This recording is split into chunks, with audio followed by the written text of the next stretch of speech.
Requesting everyone to please put your phones on silent.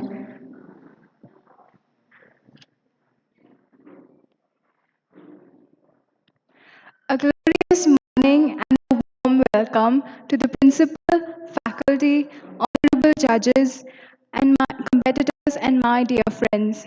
It gives me, Lauren Divya, immense pleasure to be your compere for the day.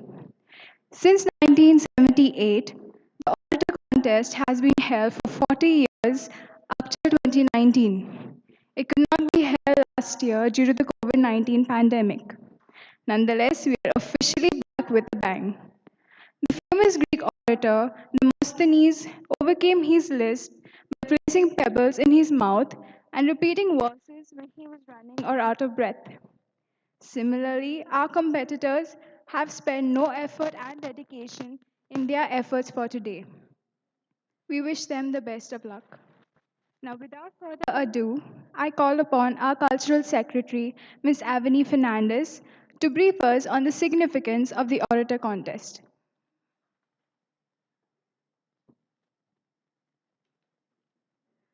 Warm greetings to our respected principal, teachers, judges, and my dear friends.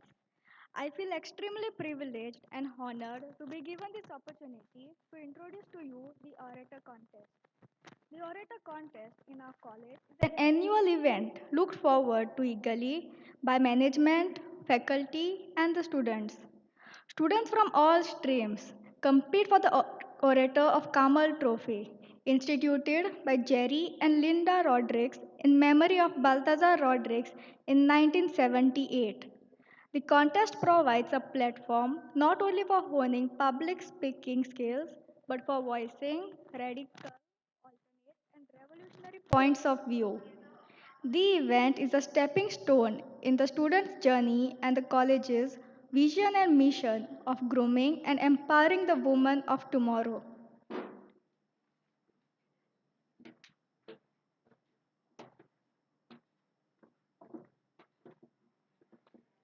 Thank you, Avani. The English department owes gratitude to our principal, Dr. Sister Maria Lizan AC, for allowing us to organize this event. She ensured we follow strict protocols. It is my honor to invite our principal, Dr. Sister Maria Lizan AC, to address the gathering.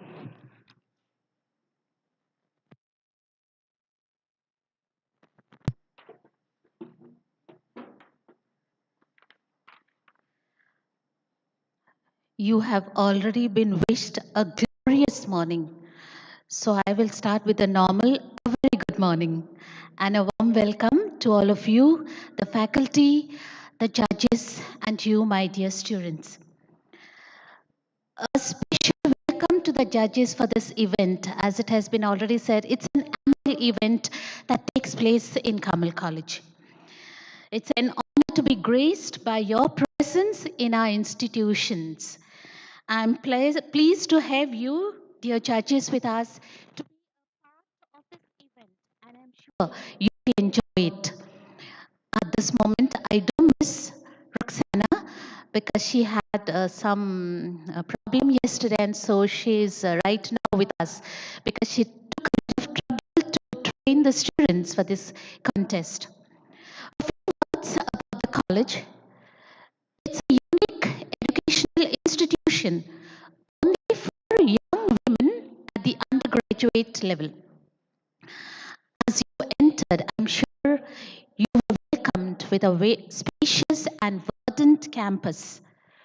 One feels, as I feel, relaxed and rejuvenated in our campus. Kamal College will complete 60 years, and in this span of 6 decades, it has been expanded in its infrastructure as well as the number of students. Orator Contest is one of the annual events, as I've already said, where budding young women are encouraged to face the audience and voice out the ideas and feelings on the various topics of the present. I congratulate all the participants at the very start.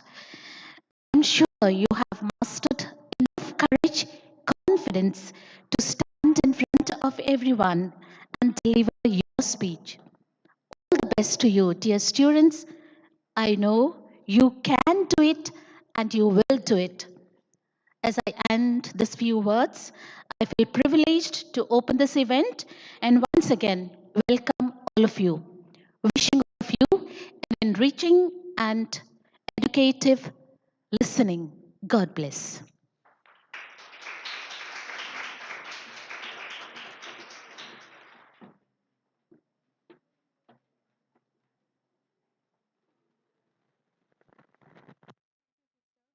I now request Ms. Larissa Tellis of the TYBA to introduce our first guest for the day.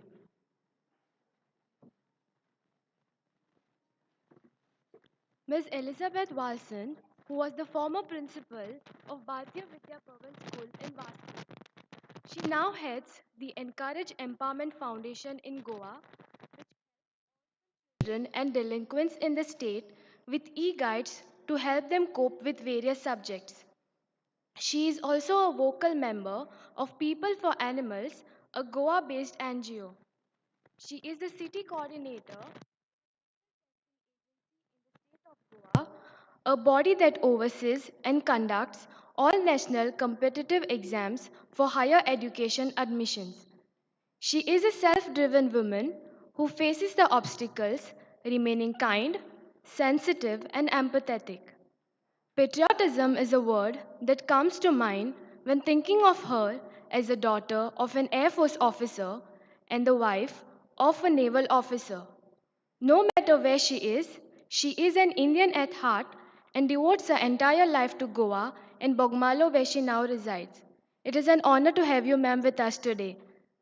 I now request our General Secretary, Ms. Lizen Rodriguez, to present Ms. Walson with a potted plant and our Cultural Secretary, Evany Fernandez, to present her with a memento.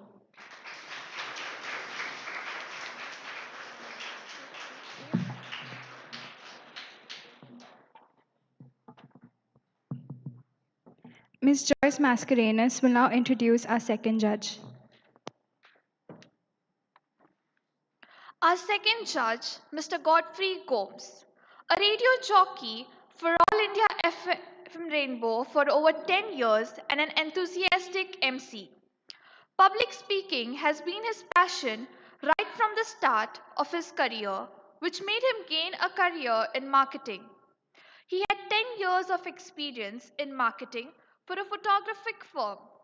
In a bid to break the monotony of work, he used to constantly host and organize parties on request of friends and colleagues, which made him quite popular and sought after till he reached a stage where he was at a crossroad and had to make a choice. The choice was made, and the rest unfolded like a drama, and his passion became his career. He is a very cheerful, enthusiastic, people friendly person with a go getter attitude. He is an intelligent speaker who believes in thinking differently, and his major plus point is the ability to be spontaneous, adaptability to various situations, and a catchy sense of humor. All this is displayed behind the mic, combined with a rich and powerful voice, with a fluency in English, eloquent dialogue delivery, and superb wit. We are happy to have you on board, Mr. Gomes. Welcome to Carmel College. Ms. Ryosha Menezes will present Mr. Gomes with a potted plant and Ms. Karina Gutterna with a gift in memory of this morning with us.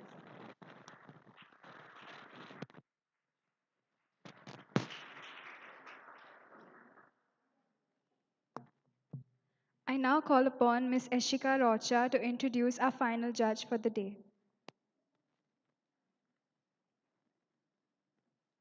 Ms. Priya Almeida is the Secretary of Advocate Rudolph Almeida Memorial Trust and also an academic coordinator for pre-primary teachers training. Besides this, she is also very active in other fields such as being a Zumba instructor and Goa's first Active fitness instructor. Ms. Almeida is a freelance writer and poet. She has a professional degree in communication skills from the Trinity College of London Examination Board. Furthermore, she is a visiting faculty of Rosary College for Creative Writing and Written Communication, as well as belongs to the faculty for Planet Spark, which is an online portal for creative writing and public speaking for students based in the US and Canada. She is the recipient of Indian School Awards 2021 for contribution towards community education. It is an immense pleasure to have you with us. Ms. Almeida, please accept a potted plant from the hands of Reshma Biswas and a memento from Anjali.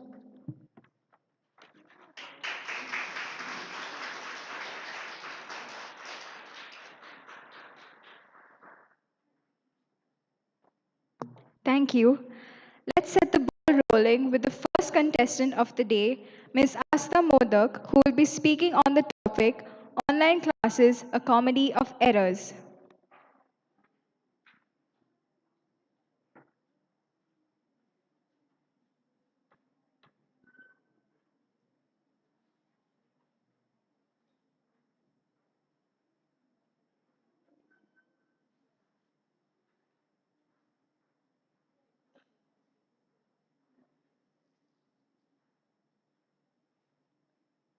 Students, with this, we end for today's class. Please enter your roll numbers in the chat box before you leave. This is what my education sums up to. Online classes have destroyed the essential barrier between the comfort of home and the tedious school life. Oh, how I wish I had enjoyed the days. No, I'm not talking about offline lectures. I enjoyed them a lot. I'm talking about the lockdown. क्या सही चल रही थी life lockdown में? Eat, fun, sleep and repeat. It was so good. In fact, it was too good. I knew it was going to end soon. अच्छी चीजें खत्म करने का हमारी लाइफ का रिकॉर्ड ही कुछ ऐसा है. And then one day, I woke up to this message. Students, your online classes will commence from tomorrow. And that, my friends, was the beginning of total confusion and chaos. Online classes changed many things. For one, it was the parents' point of view. The change was drastic.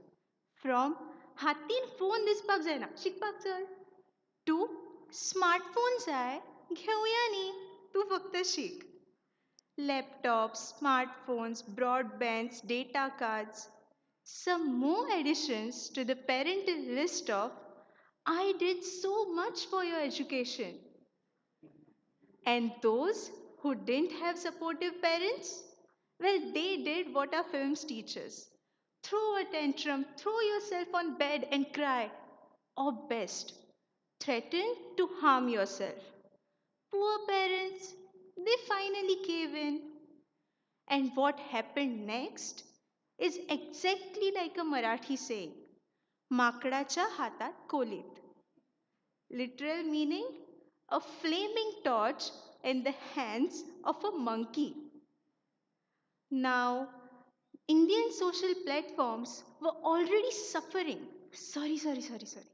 experiencing the rise of content creators from TikTok. And then there were the PUBG wale, the Free Fire wale, all the addicts.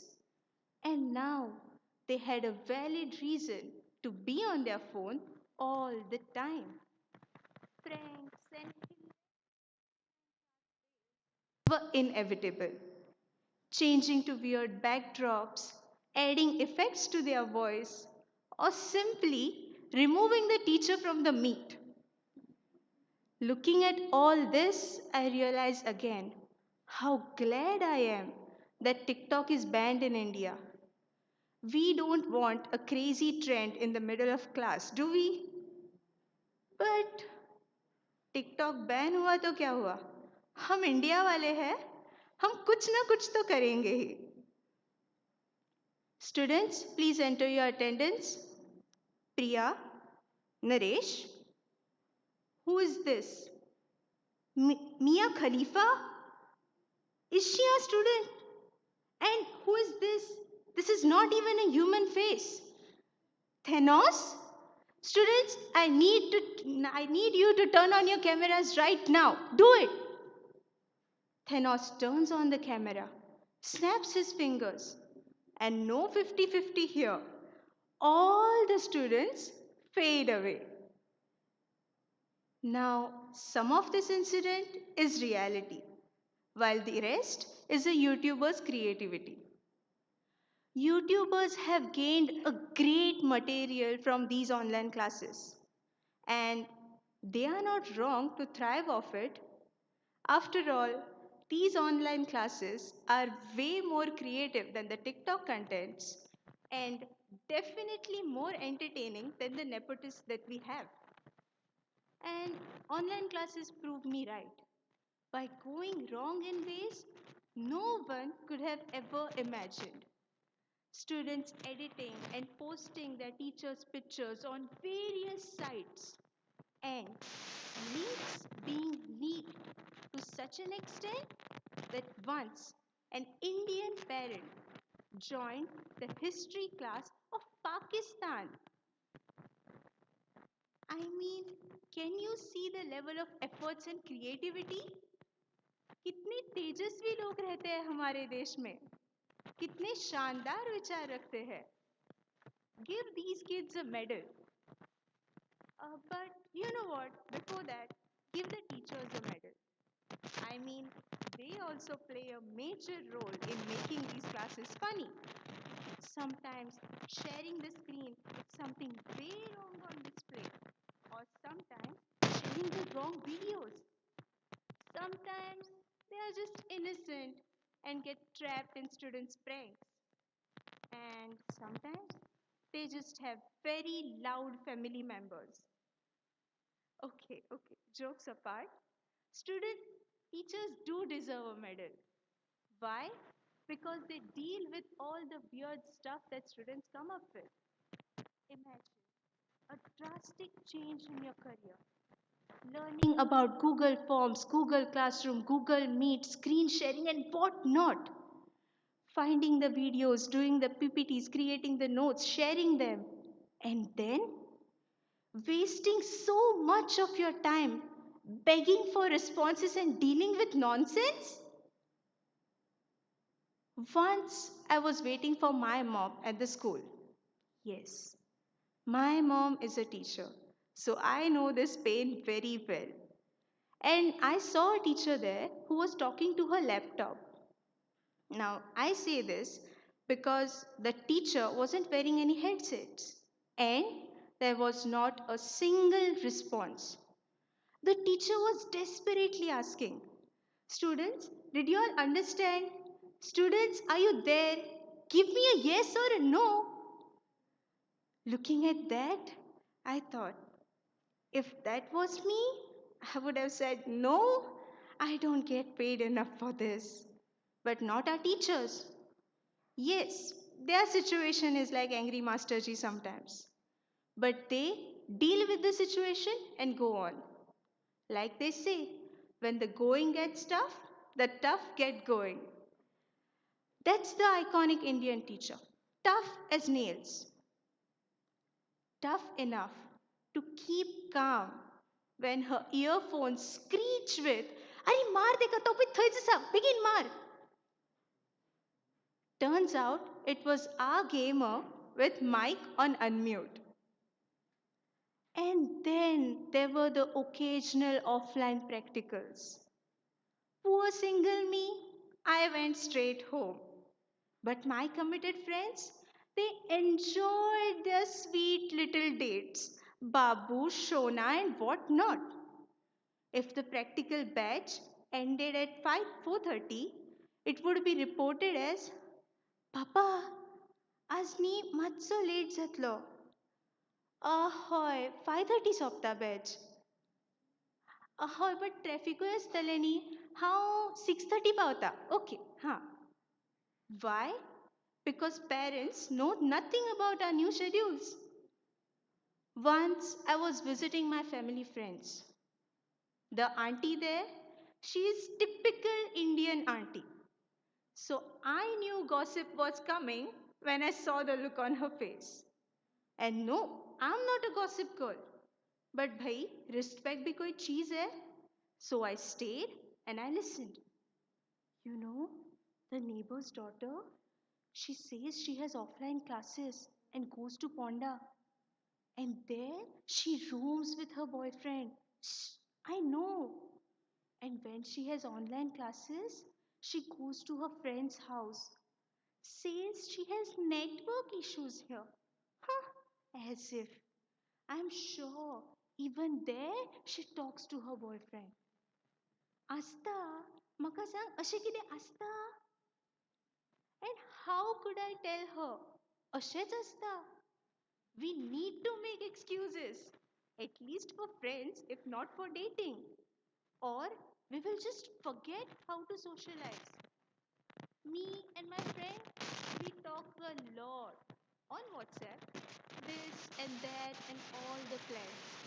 But if by chance we meet in public, it will be awkward silences and shy smiles. My cousin, she is a speech therapist, and she tells me she has so many young children as her patients thanks to this lockdown. And the weirdest part, she suggested to take online classes for these offline interactions. Now, I don't know if that will work, but I must say, the regular online classes, they have raised the standards of students. Academic, not sure. Other things, definitely. Cheating, bunking, proxies, cheating especially. There's a tough competition between finding the there's a tough competition on finding creative ways of cheating between the content creators and the students. Who takes inspiration from whom is a debatable question. Google, WhatsApp calls कुछ भी नहीं छोड़ा है. And a famous YouTuber, Ashish Chanchalani, suggests that if you have an exam, just get together in one house and answer. Even better, sit in one room. But that doesn't have the feel of cheating in front of the teacher, right?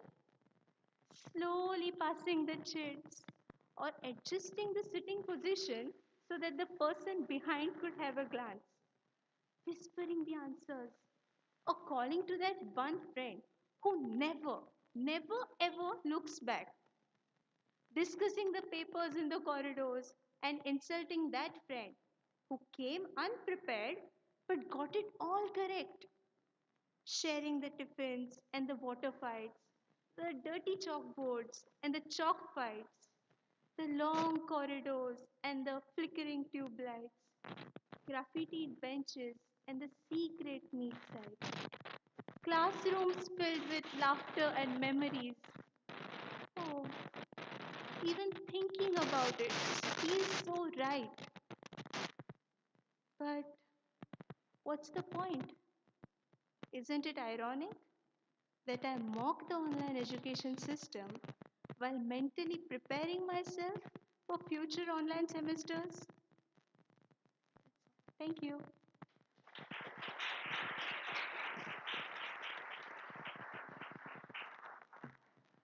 Our second competitor, Ms. Ansia Fernandez, will speak on the topic OTT platforms drivers of change.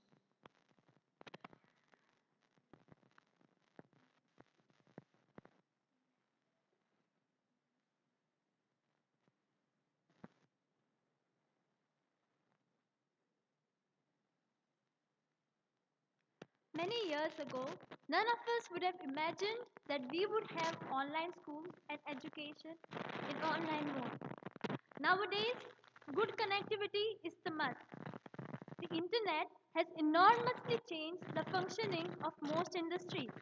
The entertainment industry faced a drastic change in its operation due to the rising usage of internet among its target audiences. The digitalization of technology contributed to the success of businesses to a great extent across the globe.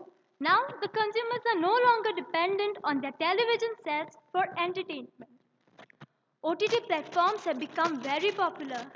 OTT, Over the top is a preferred choice for most consumers of the media and entertainment industry. The use of smartphones, tablets, laptops, and cheap internet packs are the key factors for the inclination towards the OTT channel. Amid the nationwide lockdown, the OTT platforms in the country witnessed a surge in terms of content consumption and subscriber count, and hence are striving to meet viewers' appetite for entertainment. The average time spent by a subscriber has increased from about 20 minutes to at least 1 hour, that is 32% more during the lockdown period.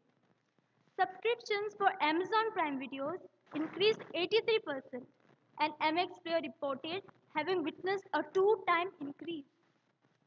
The awareness and use of technology has tremendously influenced the growth sectors like e-commerce, digital marketing, online education, broadcasting, communication, and on-demand entertainment.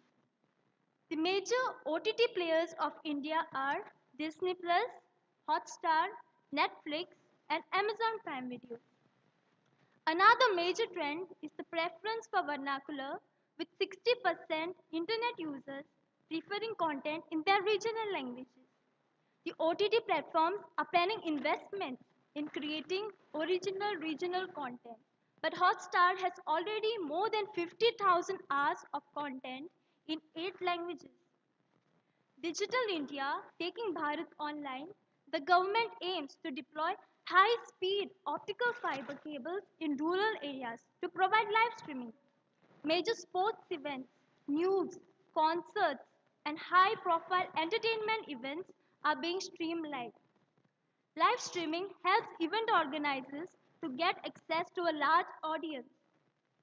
According to a research website called Redzer, the online content consumption of India grew 35% and said that India is the fastest growing OTT market at 26.8% and will become one of the largest OTT markets in 2024. India's OTT market will overtake South Korea, Germany, Australia, and will become the sixth largest OTT market in the world. Now, let us see the key drivers for the popularity and growth of OTT platforms. The major growth factor for the OTT market includes the growth of smart devices and internet production. The companies have to converse, combat, and conquer in order to make OTT platform a profitable yet entertaining business. Staying ahead of competition is a $1 million question. Experts point out that leveraging technology is important, especially cloud computing, to ensure operational efficiency.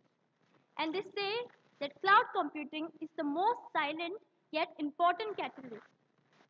The constant change compels organizations to rethink their plans and strategies frequently. Digital strategy is a fundamental business strategy.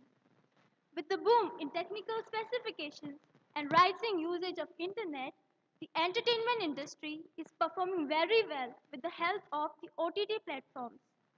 The market of OTT is projected to grow rapidly in the coming years as well.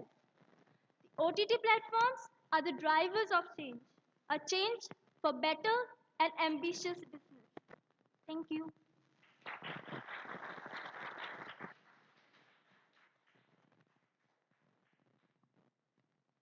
Sanya Rego, our third competitor, will speak about the good old days, not so good for women.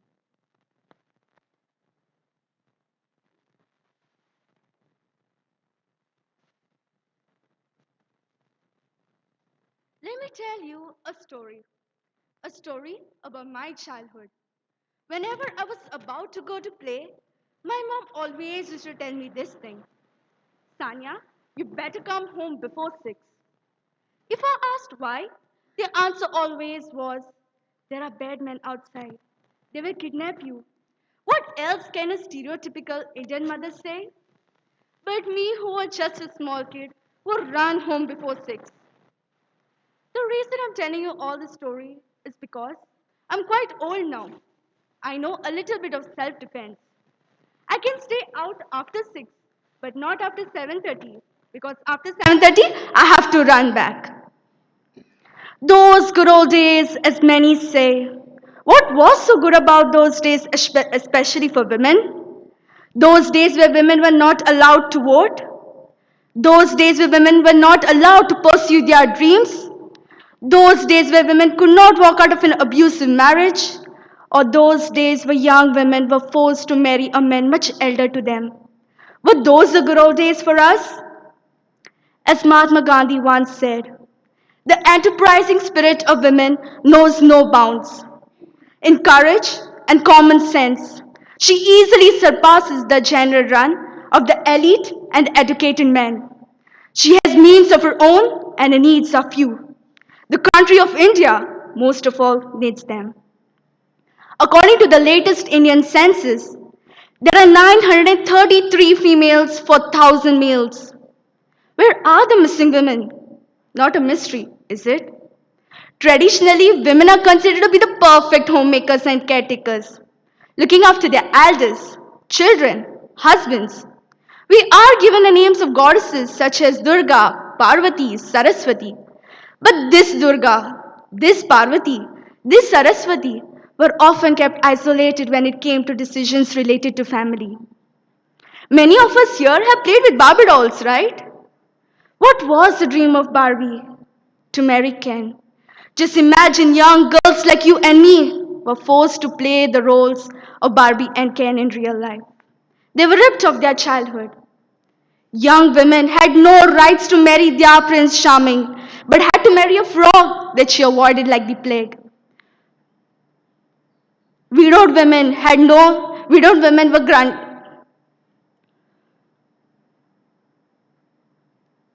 The scenario of women is slowly changing in the recent years, from being a homemaker to a modern day multitasker, handling responsibilities without fear. Modern day women are independent, they are bold, and they take decisions on their own. The government also provides scholarships for young girls to achieve their dreams and to be financially independent. Homes went from घर पर खाना कौन बनाएगा चूल्हा कौन जलाएगा बच्चों को कौन देखेगा to homes where they say today जाओ बेटी हम लोग देख लेंगे. I dream of the day when parents spend more on their daughter's education rather than their marriage. This is truly when our country will be developed. We women still have a long way to go in this society. So let us all be confident in ourselves, fight for our dreams, and empower other women so that our future generation will proudly say, those good old days were good for women. Thank you.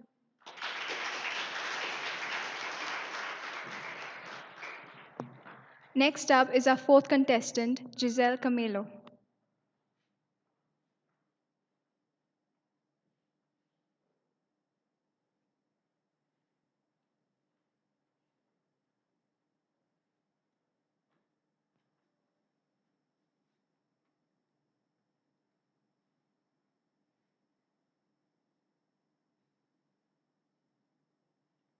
Often we have heard, said with sighs, those were the days, or that golden time, or gone are the days, so on and so forth. Yes, the bygone era, say a century ago and more. Can we visualize the quality of life, the ways of living, the health and hygiene standards available? The present generation has gone through so many upheavals and transformations. Of the availability of modern transport, communication, and information has shaped the history of mankind. Availability of advanced and state of the art educational and research facilities at the tip of one's finger gives strength today to the weaker sex. In fact, I'm sure the phrase weaker sex is quite obnoxious to the women and girls of our generation. Life and society in those good old days was not all fun and game, peace and happiness for all women. In fact, it was very harsh for women. The weaker sex instead of being helped and assisted by their hunter gatherers' stronger sex, were relegated to the fringes of home and society, considered to be mystical creatures who it was impossible to understand. What do women want? Was a frequent wail from the strong male tribe. Betty Friedan, in her book, The Feminine Mystique, said, "Who knows what women can be when they are finally free to become themselves? Who knows what women's intelligence will contribute when it can be nourished without denying love?" In that golden era, was education even available to women? Let's not bandy about the names of Jane Austen, Madame Kama, and India's first woman doctor, Kadambani Ganguly. These were the very few exceptions. Women were barred from schools and colleges. Higher education was deemed to be dangerous for women. In fact, in even earlier times, only women of pleasure and courtesans were allowed to even learn to read. What could be more effective than keeping half the human population totally dependent? I thank my lucky stars that I am not born in that era and so have the opportunity to stand in front of you all today. If I'm expected to help in domestic chores, I expect my brother and father to do the same.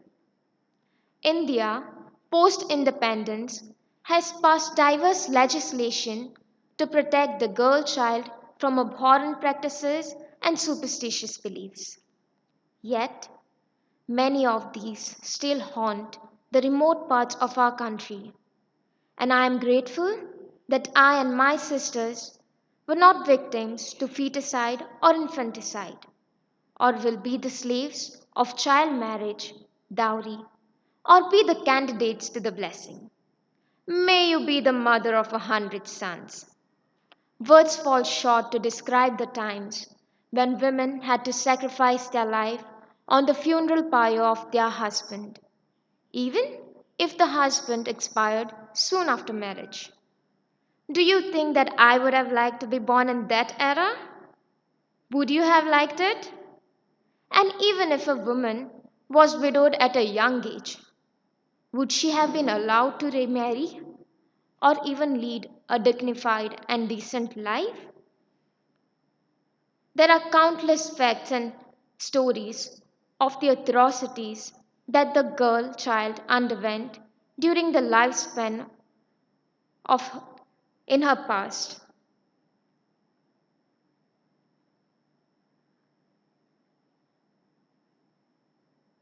This precious gift of God was a target from childhood, often married at childhood or at least by the age of 14 years, expected to shoulder adult duties and responsibilities on attaining puberty. Life was no bed of roses for the women in past. Captain Purta, or if not, expected to only interact with the women of her house. Women in the past were not expected to have other women friends or indulge in any activity or fun. Tremendous amounts of talent are lost to our society just because that talent wears a skirt, said Shirley Chisholm, an American author, educator, and a politician. Whether it was the laws of Manu, traditional Judaism, the travails of Draupadi, Sita's Agni Pariksha, or the narrow interpretations of the Sharia law, religion, mythology, and history have nothing much to crow about. That we are born in an age and time when we can question these humiliations is what I am thankful for every day. We still have a long way to go, ladies, but at least our journey has begun. Look at the impunity with which our parliament and elected representatives stand an objection to even 30% participation of women. I say, if we are 50% of the country's population, we must have access to 50% political presence. Imagine, get up in the morning, knead the dough while you're still half asleep, start rolling out hot chapatis for the Lord and Master. Brood of children and in laws? No. Thank you. Ride side saddle on a horse, because God forbid, sitting astride may offend conservative superstitions? No. Thank you. Do without online shopping, Swiggy, air travel, running water at the turn of a tap? Absolutely no. Thank you. I am not envious or led astray by the stories of the good old days. I am convinced that those days were not good for women. I aim to go out and grab the world by its lapels, as the poet Maya Angelou advised. It is she who also said, my mission in life is not merely to survive, but to thrive. I send out words of gratitude that I am born in an age and day where this could be a possibility. The truly good days are on the horizon. Post pandemic, second decade of the 21st century, here I come. Thank you.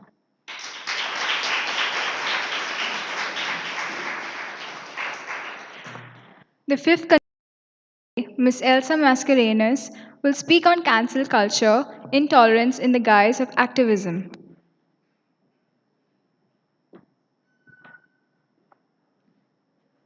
Today I will speak to you about cancel culture. It's a culture of democracy, right? A culture where everyone gets to decide what's wrong and promptly cancel it, delete it. Or in this case, persons. We delete persons from the internet. And through the internet, we ruin their real name, their career, their relationships, their entire image. Basically, the people become the jury, the judge, and the executioner. Now, social media, it can easily become a gateway for people's most unrestrained opinions and cruelty. On a place like Twitter, for example, there is no realization that you are speaking about just another human being like yourself. There is no face to face connection. Actually.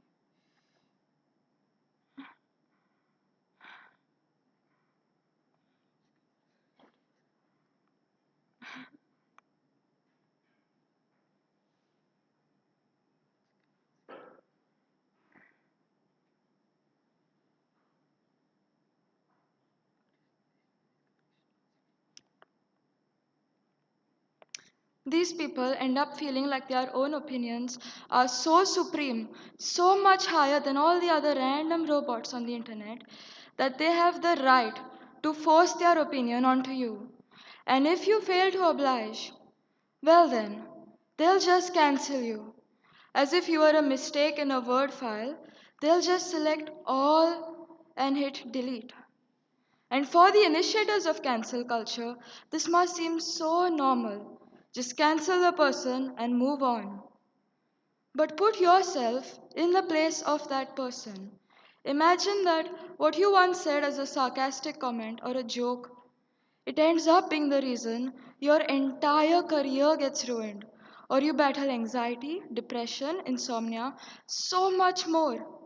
Innocent victims of cancel culture, they carry these heavy burdens which were placed on them so thoughtlessly by so many people online. Or imagine that you express your genuine opinions. Social media is a place for expression. So you express your genuine opinion, and just because some angry mob disagrees with you or completely misinterprets you, your entire existence, both online and in real life, it's invalidated and destroyed by them. And it doesn't even have to be some comment that you have made in recent times.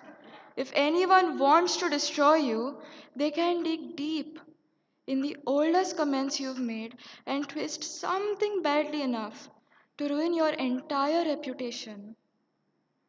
So, cancel culture, it can be portrayed as taking action for the common good or as using the internet to bring about real justice and change. It can be portrayed as activism. But really, it's just intolerance. It's nothing but intolerance. And while in real life, you can move on from experiences of intolerance, here you can't. Everything that happens on the internet, it stays on the internet.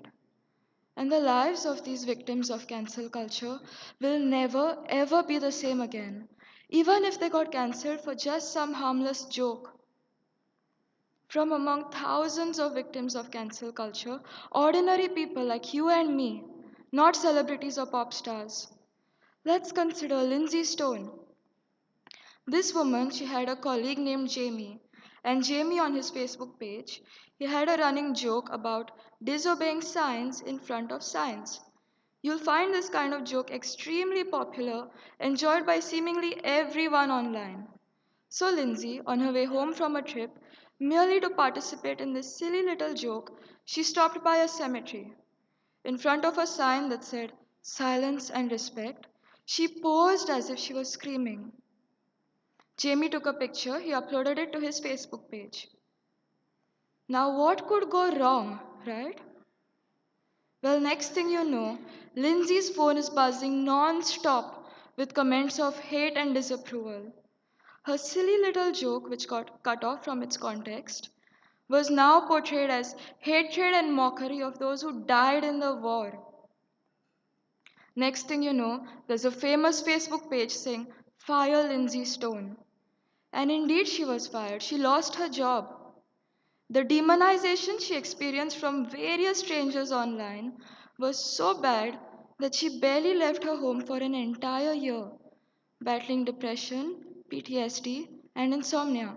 She said, "I did not want people looking at me." But this is what happens on the internet. Everyone is looking at you. And normally this is fine. We all have our own judgments. But with cancel culture, you will get judged and you will get executed for it. Now, this is intolerance. This is not okay, and it should never be passed off as something constructive or good. Thank you.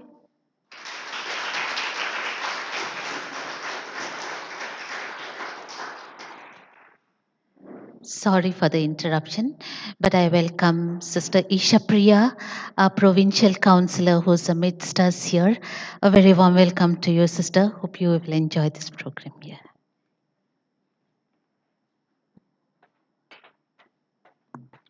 We have Kushi Pawar on the topic The Good Old Days, Not So Good for Women.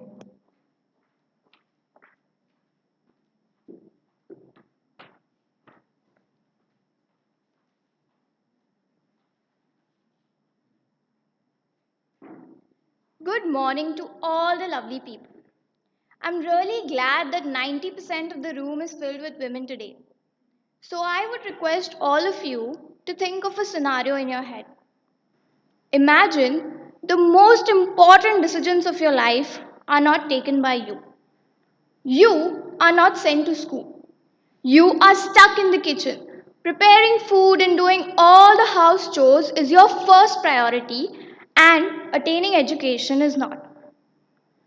Choosing the person you want to spend your entire life with, or deciding the time and age you want to get married and settle down is not in your hands.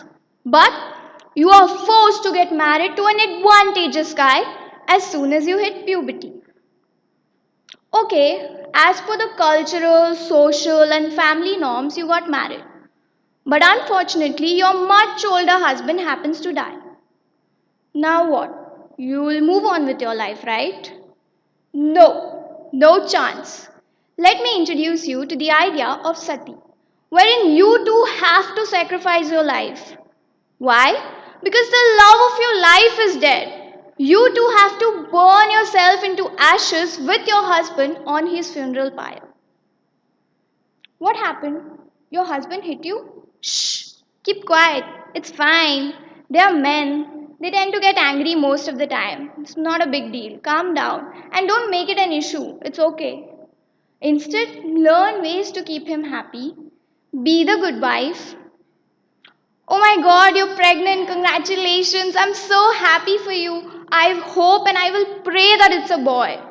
These girls are a burden, yeah.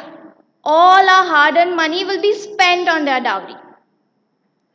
Child marriage, rape, marital rape, sexual harassment, Devdasi system, Parda Pratha, gender discrimination, and various kinds of pathetic notions held against women. How would you feel? I can vouch for all the women sitting right here that none of us would tolerate this, at least at this point in time. And I'm not saying that problems against women have eliminated. No, women are battling with them till today. All I'm saying is at least these vague, illogical oppression against women have vanished. Yet something I fail to understand is why do people recall the olden times and refer to them as the good old days? One where the world was a very peaceful place in comparison to now. Well, yes, the world was a very peaceful place because women were oppressed. Women didn't have the right to speak up against inequalities. But today we don't do that. We voice out our opinions. We don't take up anything that's thrown at us. And hence get to hear that, oh, these feminists spoil everything, yeah. Ladies, thank the heaven we have come a long way. Today, majority of us have the right to attain education. We can acquire better healthcare facilities, follow our dreams and passion.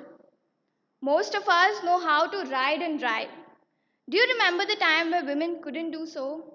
Today we have the right to vote. There was a time where we couldn't. Today we can voice out our opinions, be what we want to, go wherever we want to, dress up the way we like, and most importantly, be independent. We didn't have these opportunities back then, did we?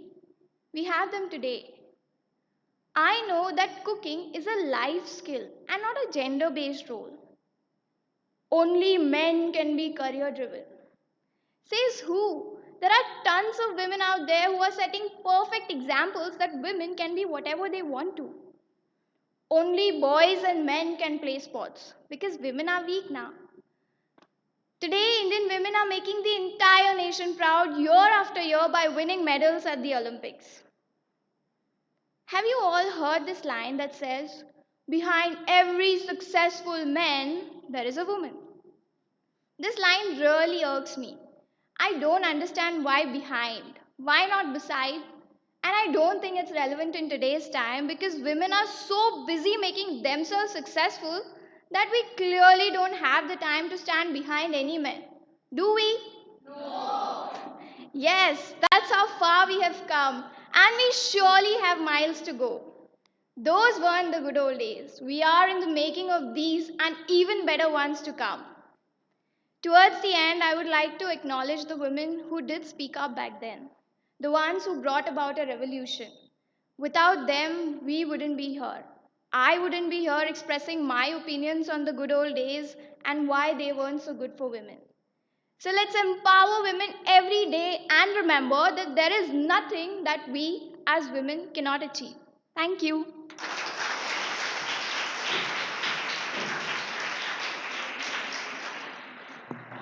Our next competitor is Miss K. Fernandez.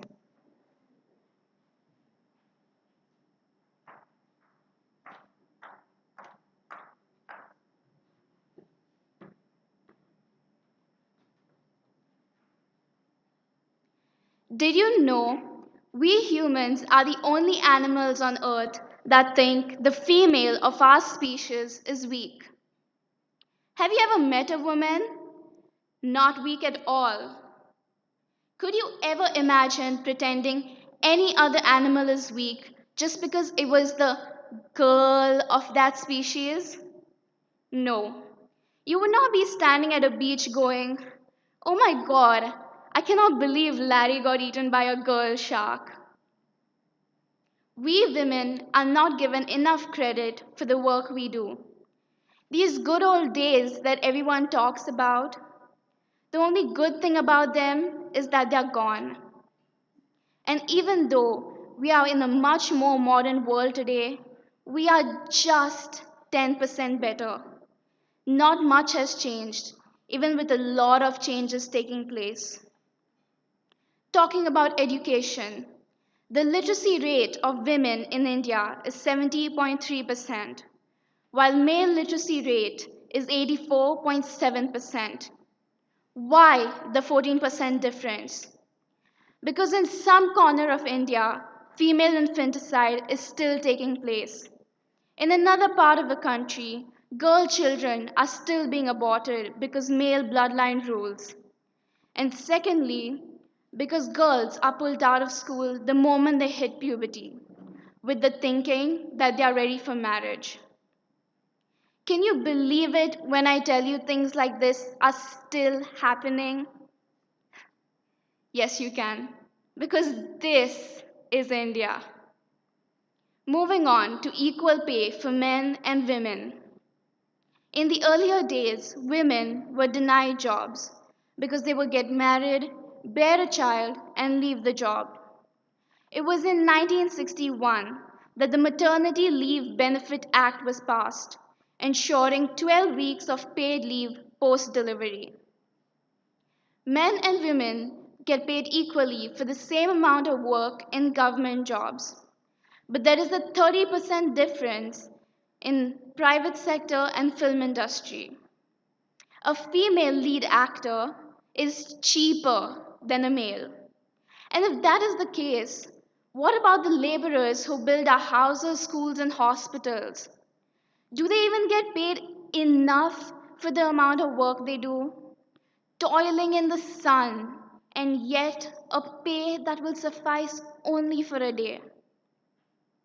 At the pace at which gender equality is moving, it will take approximately 135 years to be equal, says the World Economic Forum. Feminism? No thanks, I prefer gender equality. Water? No thanks, I prefer H2O. The definition of feminism by Oxford University is the advocacy of women's rights on the ground of equality. And yet, there are people who will refrain from calling themselves feminists because speaking on feminism has become synonymous to man hating. We often talk about women's stereotypes, but how many times have we focused on male stereotypes?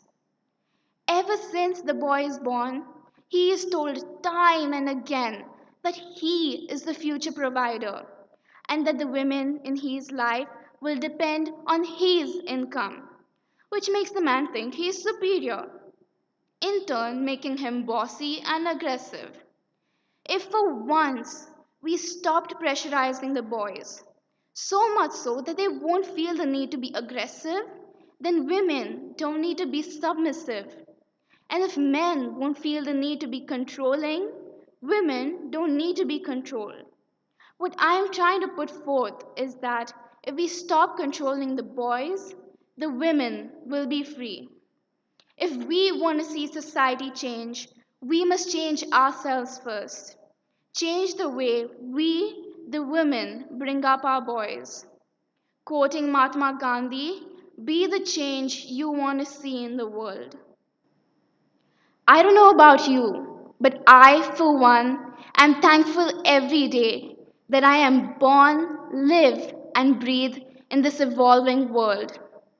I at least have a fighting chance to live as an empowered woman and not just as someone's daughter, someone's wife, mother, or sister. I am happy in the here and now and do not crave for the good old days. Thank you.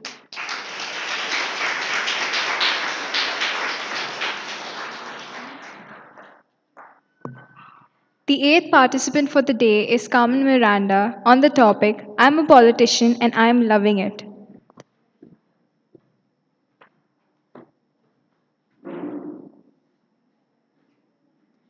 Good morning, sunshines.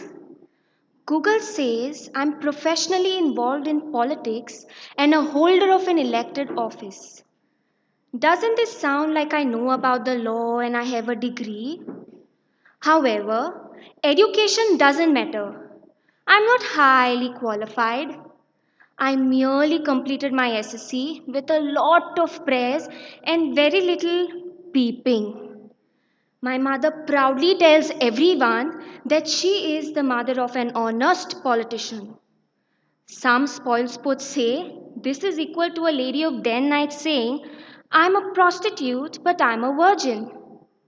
Absurd, isn't it? My parents had a love affair with Goa, so they decided to stay here forever. I was born and raised in Goa. Knees Goinkar. You will not find a better politician than me.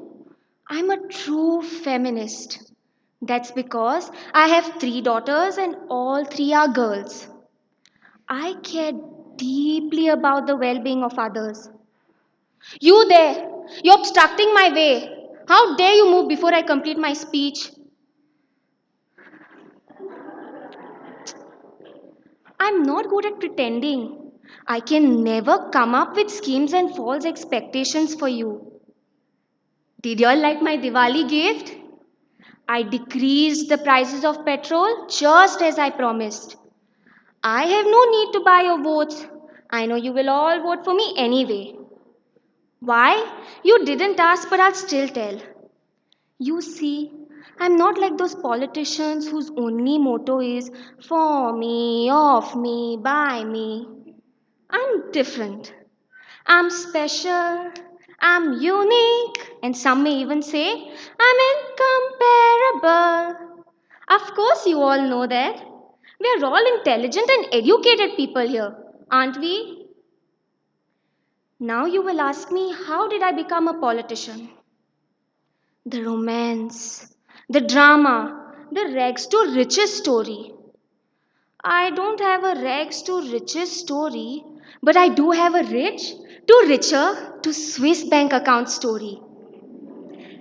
Thanks to you, all my dear friends. Having the right friends is a key to becoming a politician. Nobody dare say anything to my face. All they can do is curse my backside online. I feel supreme. I can murder, I can steal, I can covet my neighbor's goods. But I don't. I can make and break laws only if I want to. You see, I'm not like those online memes that say politicians are the same all over. They promise to build bridges even where there are no rivers. Why build a bridge when I can build a revolving hotel?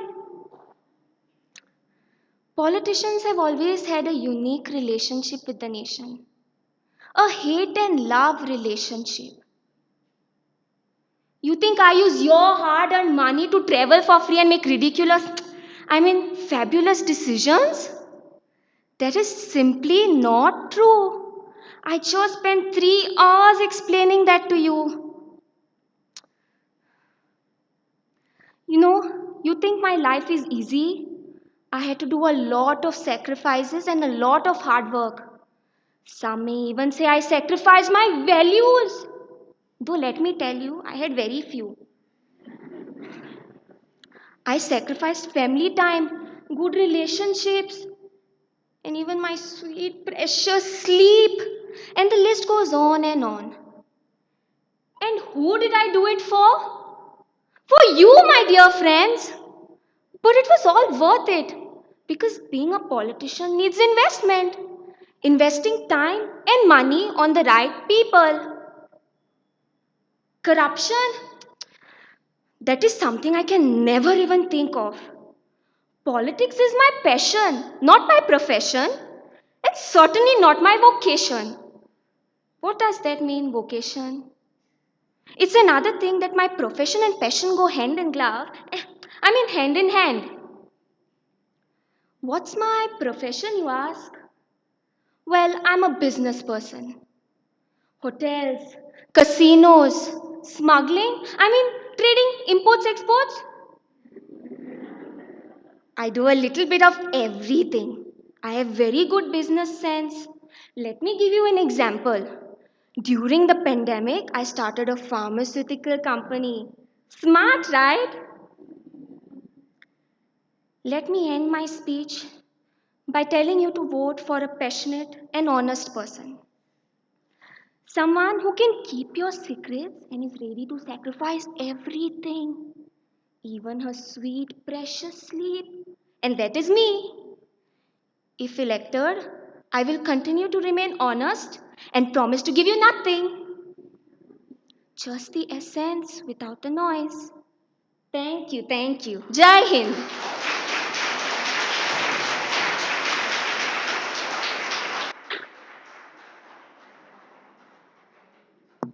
Next up is our ninth contestant, Rihanna Tellis.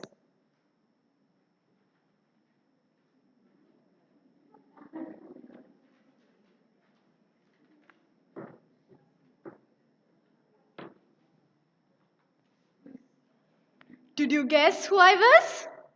Guess. Who am I? Come on. I want responses. Politician? Yes, I'm a politician. Elections around the corner.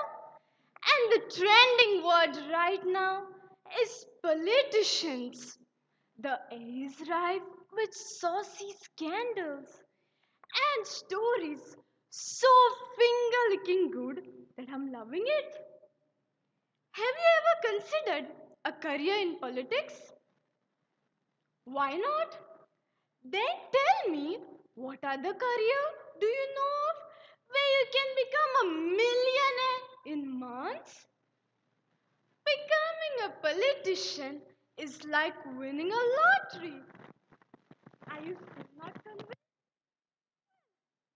As an expert, let me give you all some tips. The first thing, we politicians, we get a lot of attention. When I say attention, it is more than the influencers. The influencers have a very busy, hard-working life and still get 1,000 likes. But we politicians, even if we post a random picture, even of a dog, we get thousands of likes and hundreds of comments. Wow, that's so great. But do y'all think we have time to reply to any of the comments? No, we are busy living a luxurious life. Secondly, have you all seen posters of your teachers, doctors, engineers, or influencers? No, y'all will never even see. But we politicians, we have big posters all over. The Goan politicians are like the face of Goa. So if you're a person who prefers getting attention, then a career in politics can be great for you. Trust me on that. Don't listen to my fellow politician. Corrupted politician. I can see some smiling faces. Seems like some of you are convinced. But I have to convince everyone. So let me tell you all some more tips. The second thing, we politicians, we can work indoors. When it comes to indoors, free AC, free TV, free food, and free traveling. What a luxurious life! Do your teachers have such luxurious life as me? No. Now I can see everyone smiling. Seems like everyone wants a luxurious life. And seems like everyone is convinced to what I've said. My fellow politician just said, I am special, I am unique. But to me, you all are special. You all are unique. Right? You all are unique to me. You all are precious diamonds to me. If you all have any difficulties, Any financial problems? Come to me. Not getting admissions in your dream college? Come to me. I will provide you with admissions in any college you like. Wow! Such a luxurious life of a politician. Now, yesterday, I went for a meeting, and it so happened that a small girl approached to me and said, "Ma'am, I want to be a politician like you." Ouch! What a feeling! Oh God, my heart just melted. And then her rude mother, "Come, girl, come, otherwise I'll give you." Slowly she's pinching. I saw that. Anyways, and I ignored. I did as if I did not see anything. Her mother left, and then that girl is waving at me in her car like a dog. Like this, she put her these face out of the car and she's waving at me. I felt so proud of myself. Yesterday, also somebody asked me, "What qualification is required to be a politician?" Ha ha ha. No qualification is required to be a politician. Even if you are seventh fail, fifth fail, fourth fail, second fail, first KG1 also if you have not gone, no problem. But what is a must is self-confidence. You saw my confidence? Your self confidence should be right on top, no matter how dumb you are, where you come from. But the way you speak and convince people is very important. Very, very important to convince people. Put them some LIC policy, which policy you have, Gandhiji policy, any policy apply. Give them, convince them so well. That is why self confidence is a must. You need to have self confidence. Now I have a meeting at 12:30 and I need to be little well disciplined because now elections are coming. No, I'm super excited. I know you all will vote for me. You all are my friends, my diamonds. Now I'm too late. But I will see you all and answer all your questions if you all have any doubts about me. I seem to be such an innocent politician. Look at my face. Such an innocent politician. I know you all will vote for me. Till then, take care. Stay safe. Thank you.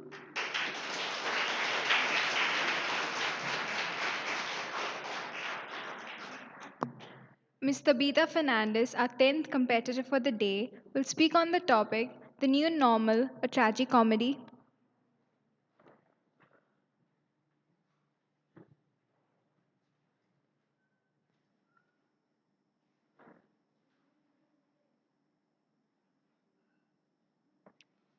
The new normal. What is it? Is it the extra element on our face? Is it the extra chemicals on our hands? Is it the ubiquitous presence of Google Meet and Zoom in our lives? What is it? A verse from Maya Angelou's, "When I think about myself," comes to mind here. It goes like this: my life has been one great big joke. A dance that's walked, a song that spoke.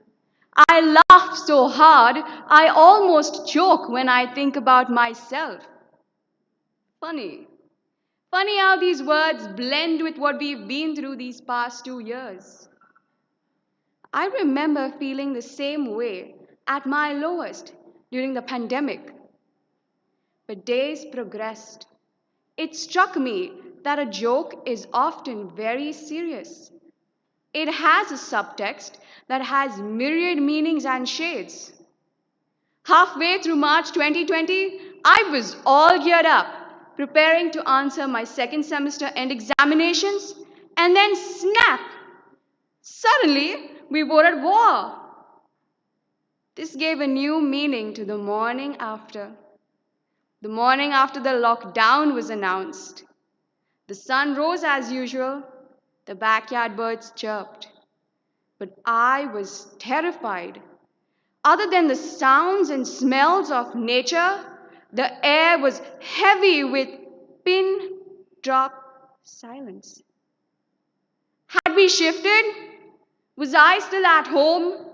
My home on the arterial village road? Then where had all the traffic disappeared? I was even more shocked that I missed the noise. It felt awful, like I was shipwrecked on some deserted island besieged by hypersensitivity. Why hypersensitivity? Don't tell me you weren't one of them who was paying attention to every cough and sneeze blowing in the wind. Since then, our lives have changed irrevocably. We all thought we would be dancing and singing for the rest of our lives. None of us ever imagined that we would have to walk a dance or speak a song, did we? Teachers would enter fish market classes every day, expecting them to remain so for the rest of their lives.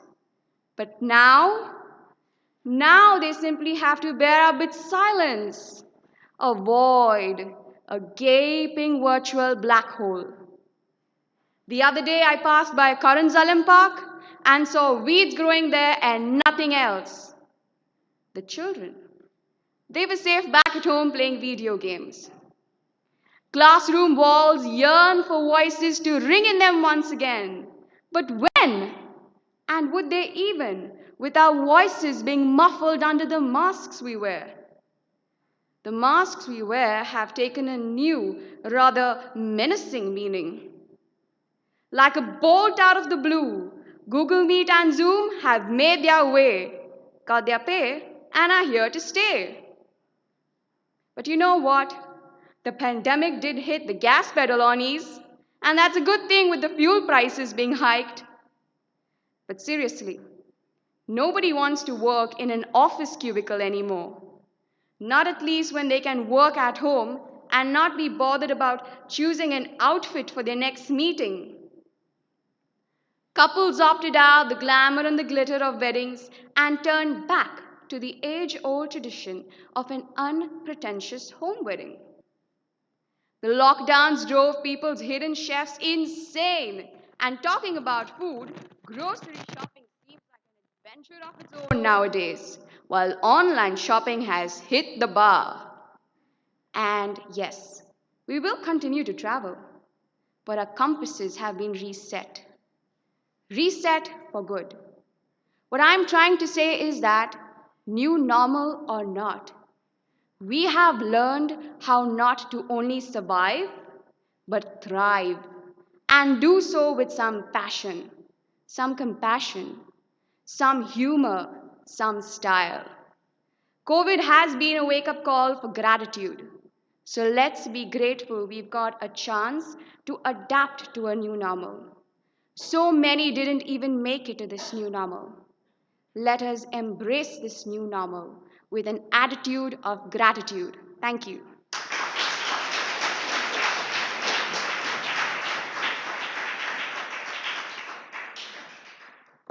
We have Ms. Rachel Fernandez speaking on Goa's development, a recipe for disaster.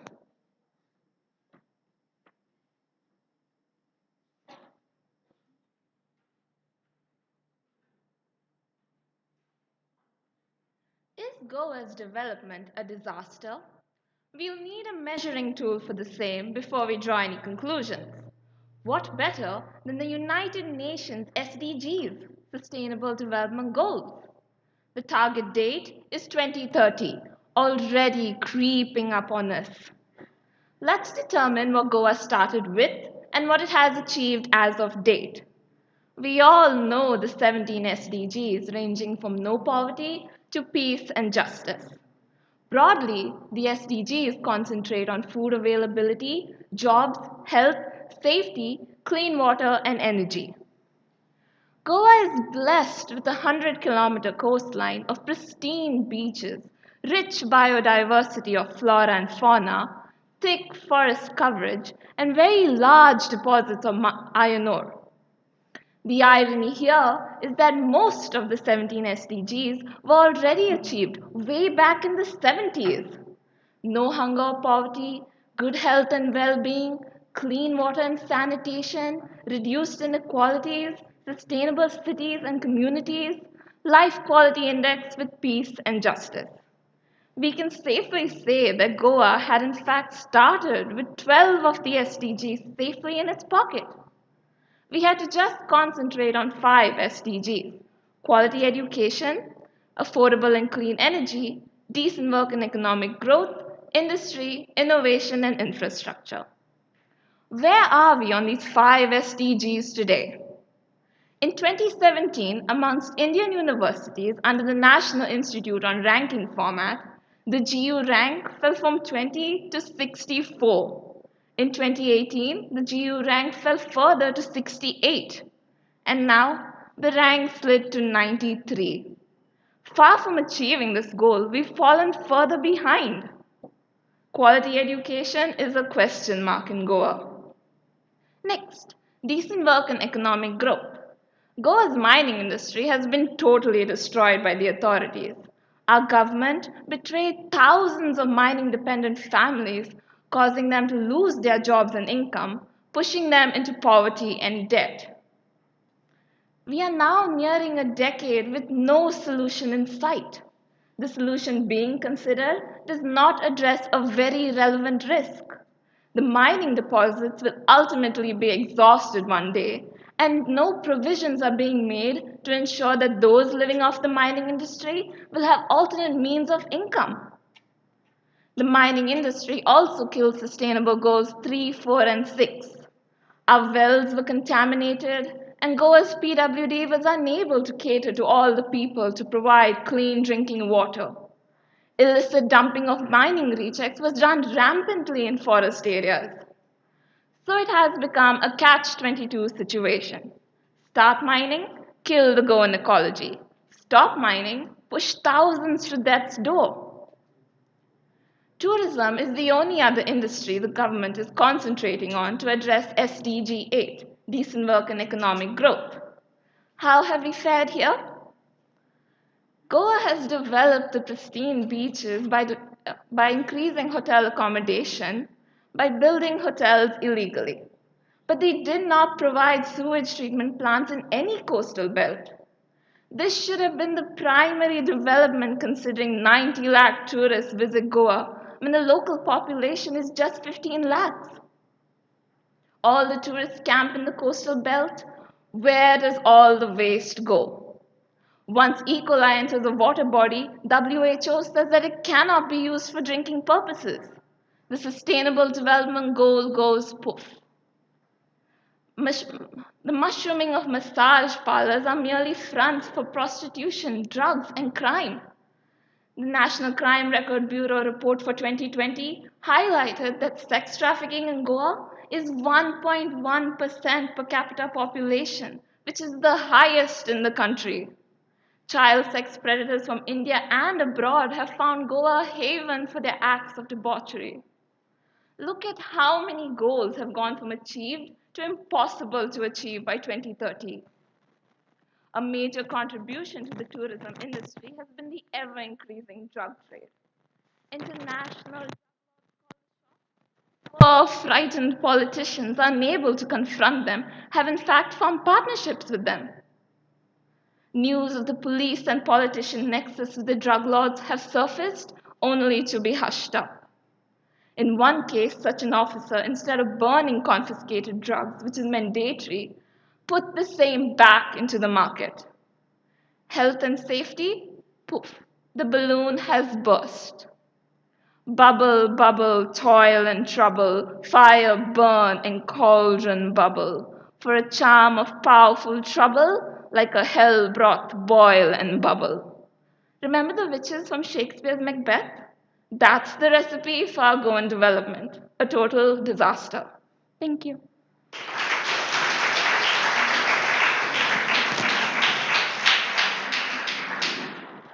Our 12th contestant, Ms. Giselle Abro, will speak on the topic, The Good Old Days Not So Good for Women.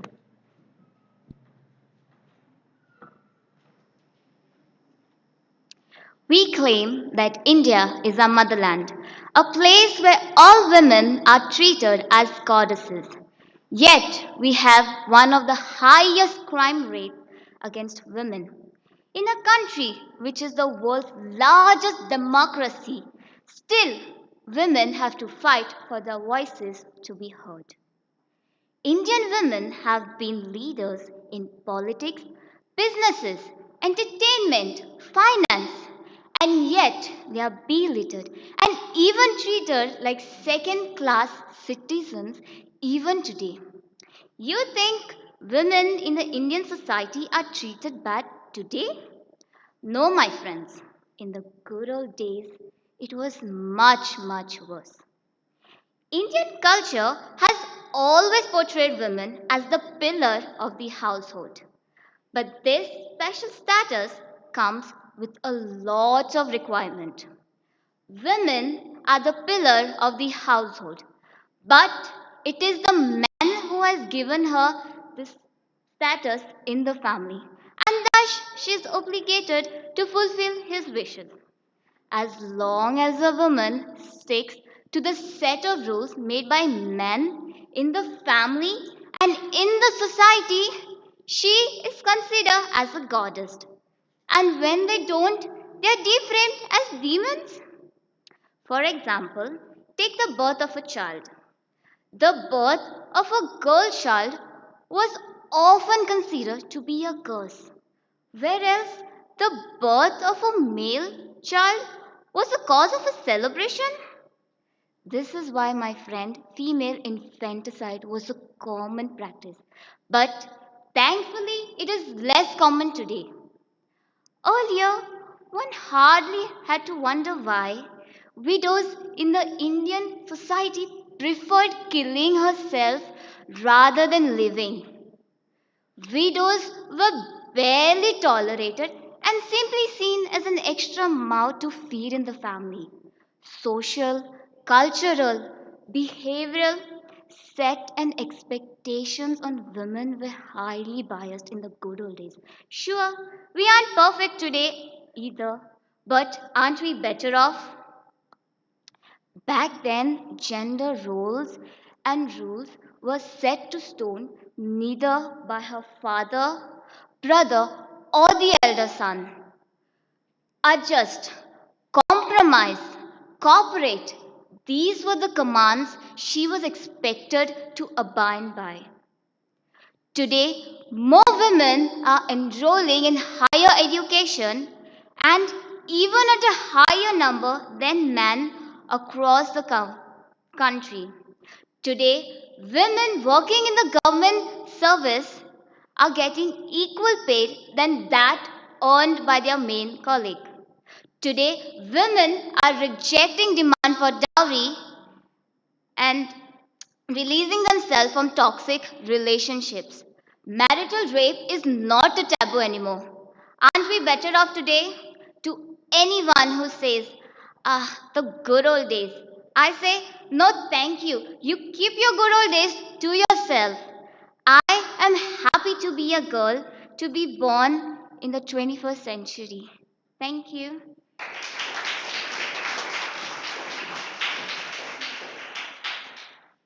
The final participant for the day, Ms. Stella Fernandez, will speak on the topic Online Classes, a Comedy of Errors.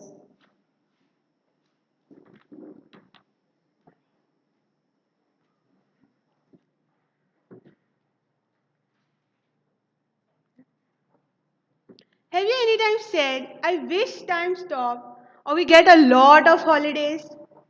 I guess everyone's wish has come true. It's like, lagi to lagi, sabko lagi. Because of this lagi to lagi, sabko lagi, we all are attending online classes. Because of online classes, our parents went from बिजली का bill तेरा बाप भरेगा to don't worry beta, internet का bill पापा भरेगा. What do we have to do?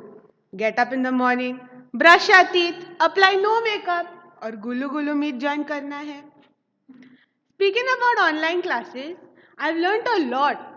Not in the educational sense, but in the other way. There are many reasons to why studying online is better. Common reasons are convenience, accessibility, scheduling flexibility, and accelerated courses. But you see, students plus online classes are in a ghanta relationship. This ghanta has three meanings. First ghanta is vana. The second ghanta is not the school or the college bell, but the YouTube notification bell. Yes, what to do? We don't get only our class links, but we get notifications from BBK Vines, Ashish Chanchlani, Carrie Minati, Mostly Sane, Triggered Insan, Brand Rivera, and so on. The third ghanta means nothing, just ये classes कौन करेगा घंटा. Next. Next is Babu Rao ka style. This style belongs to those students who are attending online classes but are multitasking. Our multitasking skills are exceptional. We can watch reels, memes, YouTube, tweet, chat with whom? Our Babu Shona, our boyfriend, and attend online classes all at the same time. We are the mighty future multitaskers. We can serve two and more masters at the same time. There are these few facts about online classes. First one, you can attend online classes anytime, anywhere you have web access. Speaking about web access, let's take this situation. Ma'am has asked us to answer a question, but what do? We decline the call and reconnect in 15 minutes saying, sorry ma'am, I lost connectivity. Sorry ma'am, I had network issues. But the actual truth is, our network was completely fine. In fact, faster than Ananya Pandey's brain. When the teacher cannot find the student on the meet, the situation becomes like that song from Three Idiots movie. Kahan gaya use dhondo. The only thing I want to tell teachers is, Saudan rahe, satak rahe. The second fact, you can access your course materials 24 hours a day, 7 days a week. But this applies in a different way to our students. We don't check our course materials 24/7. We just need our professors to say our due date is tomorrow and that's it. Boom, khatam. We complete our 24/7 work in just 24 hours minus sleep. For those students who do not submit their work on time, the only thing that's left to say, Mar dala, oh ho, mar dala. Moving on to the next fact. You will network with classmates from a wide range of backgrounds and locations. Okay, so just tell me, how many of y'all at least know 10 students from your class or made new friends? I remember my childhood days in school. Making friends was the best experience. What we do now is only जाने मेरी जाने मन बचपन का प्यार मेरा भूल नहीं जाना रे. Moving on to the next fact. You could earn higher grades because you can study at your own pace. I don't think I need to speak about this fact. It's because of these grades I'm scared for the future. Imagine future doctors, engineers, teachers who passed and got good grades because of online classes. Doctors will be watching YouTube tutorials while operating the person. Engineers will be building houses in Minecraft. And teachers will be teaching students to do Reels and TikToks. And let's not speak about retailers. They'll be sitting in Chor Bazaar. Moving on to the next fact. You will learn innovative strategies to work with teams and to interact with groups. All ghanta. Speaking about groups, do you know what's the name of my class WhatsApp group? It's confusion and chaos. Yes, that's what we named our group. There's not one day passing by without us getting confused. You see, after these 2 years of online classes, I've learned that people have turned cold, fake, introverted, pattar dil ke. Back in those days, we were like, hum nahi sudhrenge. And now we are like, ajeeb daasta hai ye. During offline classes, we used to have chitter chatter, fights like World War III, laughter, connection, friendship, and not to forget the emotional bond with our teachers. No matter how they were, we enjoyed it. But you see, All of that has turned cold and sannata. We used to give names for our classmates like Padaku Kida, Makeup Ki Dukan, Chudel, Drama Queen, Class Clowns, Teacher's Pet, Chhapri, and not to forget the backbenchers. I was a backbencher. Are backbencher zindabad re. But you see, all of that has turned cold, and now it feels so weird to sit in a room with no classmates to laugh with.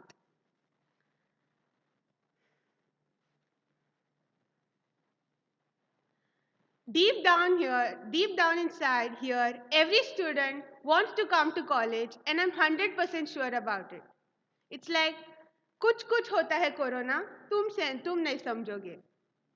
But you see, I'm just a first year student standing here in front of everyone, speaking on behalf of the majority.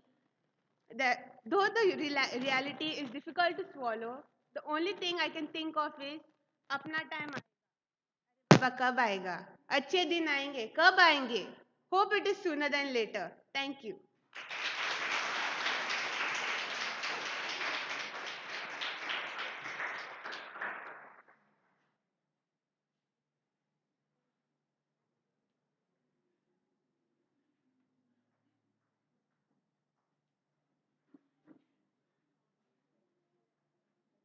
I request Sir Brian to kindly take over.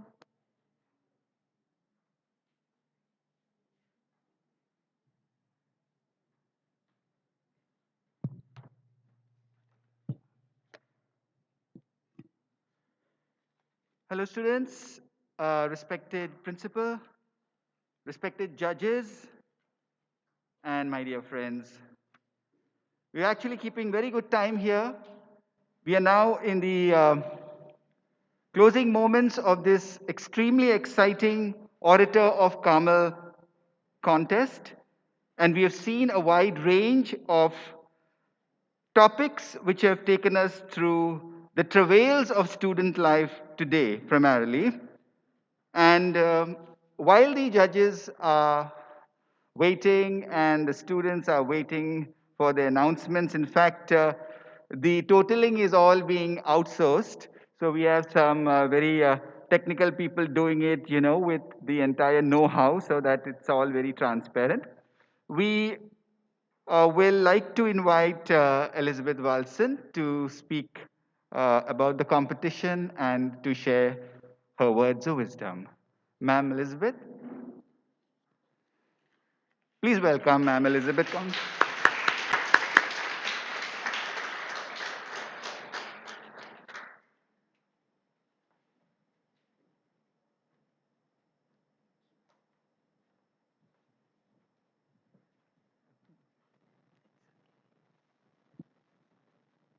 Good afternoon. I can see quite a few young ladies. And the topic was Good afternoon, sister. And I've been talking to sister on the phone. And I'm really happy and it's a pleasure to meet you in person today. And I did come here earlier when Dr. Brian had conducted, I think it was July, American independence. I brought my students here, the 10th standard, and we had a wonderful time over here. It's the second time I'm coming here. And the topics today were very good. But I think you all did not touch the gymholic. You all spoke a lot about the online classes and the good old days. Many of you were very, very happy about the good old days. So I would like to say I belong to the previous 20th century and the 21st century. I belong to both because I was born in the 20th century. You all are the millennial children. You're all the millennial and all are talking about the feminism, toxic relationship, how to move about it.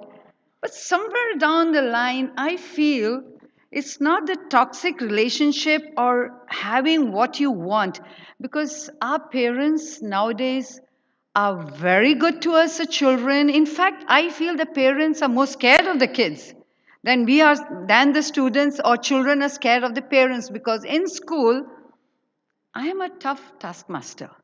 Again, as you all said, I'm an Air Force officer's daughter, and naval officer's wife, so it is a very disciplined life I have led. So even my children, I would like to say I was a tiger mom. And both my kids are doing very well now. And now, those days, they were telling, Mama, you're too strict. But now they tell me, thank God you have been strict. Because this pandemic has taught them a lesson that because of the discipline that has been instilled by the strictness, they have risen above whatever many of the present millennial children have gone down, like the stress, the depression, not meeting your friends. So somewhere I feel it's we have to build a balance between the feminism. Many of you spoke about the feminism. My daughter is a hardcore feminist, but I do tell her life doesn't move like that. Because in your life, when you have a partner, you need to forgive. You need to have patience. There are lots of things that matters. It's not I, me, myself. I can do it. I can take the world on my shoulder. No, you can't live as an island. You need to have lots of people around you. And also, there's only one of the speaker who spoke about gratitude. There is something that is so important in our life. You have to say thank you when you wake up because there is nothing that is bad in your life. The Creator has brought us into this world to do something, not to fight. So, fighting also we can do in our own way and not hurt others. So, every morning I feel that's what I do. And I feel I'm very blessed. And like somebody said, I do have a love affair with Goa. Got married, came here for my honeymoon, not realizing my husband will get transferred to Goa. But we were here for a very short while. Then I saw all over India. And well, I came back to Goa, bought a piece of land, and settled over here. Because Goa is a beautiful piece of God's paradise. And there's a complete communal harmony in this state which I hope, like many of you, one or two politicians we had, which I hope the politicians do not destroy it. We make sure, and you are the young voices who make sure that the sanctity of Goa is held, like the Molam. The Molam also, there was a lot of issues. They wanted to cut through the forest, but we need the forest because people from the concrete jungles come to Goa just to see the greens and not the flyovers, which is just not seem to be completed even after 4 years. And traveling from Vasco to Panjim, earlier it used to take 30 minutes. Now it's nothing less than 1 hour. And then that beautiful Atal Setu bridge that they built, there was a traffic jam over there. That was actually for the comfort of us, which doesn't seem to be happening. So somewhere I think the pandemic also has taught us a lot. And somebody did speak about the tourism. Yes, I think Goans need to grow out of the tourism thing. You have to build up skills. So the new education policy is just that. They want the students, the learners to be skilled. So come what may in your life, you are skilled. You have to think out of the box and make a success of your life. Because every decision or every downfall that you have in your life is not the end of the world. No, you have to learn it as take it as an experience and rise. Because God always says, God gives you the experience, but He loves us so much that it is not the end of the world.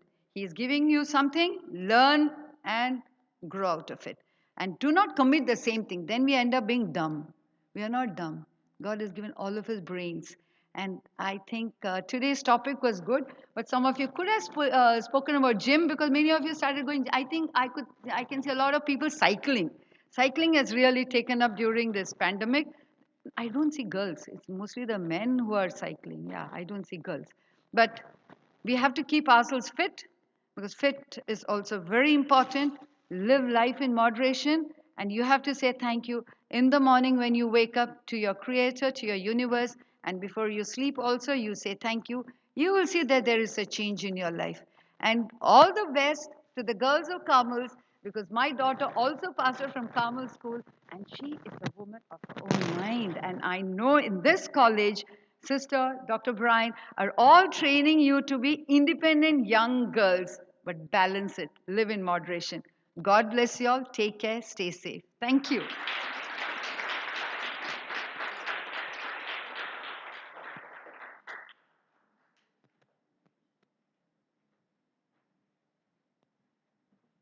Thank you, ma'am Elizabeth, for your wonderful review of the topics that were spoken about.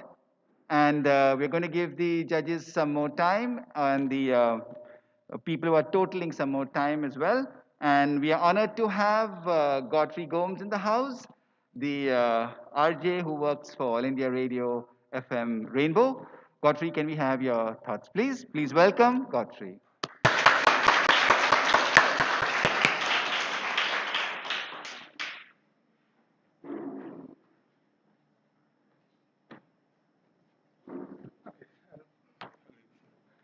Check. Thanks. All right. Thank you, Brian. First and foremost, let me say this. I feel totally humbled in the presence of such amazing speakers. It is absolutely awesome to be here. You know, I was reading, I don't know whether I read it online or I read it somewhere. The 10 things that humans fear the most. And I was doing a mental calculation or kind of mentally guessing what it could be. So I first thought it would be death and taxes and stuff like that. But can anyone guess what was number one? Public speaking, absolutely right. And that's when I realized public speaking. I mean, I thought of it, I said, public speaking? Why is public speaking such a terrifying act for a person to do? And I kind of reflected on the stuff that I do. What is the kind of effect that it has on me? First thing I said, it gives me butterflies in the stomach every time I get on stage. And I love it. It kind of gives me the chills to look at the audience and wonder what's going through their mind when they see this guy, this dude on stage, and what is he going to speak. I love it. But then I realize that not everyone might feel the same way. It's like an extreme sports athlete. You know, you see these guys flying on bikes and stuff like that, or even parasailing. I did parasailing twice to conquer my fear, and honestly, when I was like 50 feet up in the air, I was screaming my lungs out, and I know the same fear could be happening to people when they get on stage.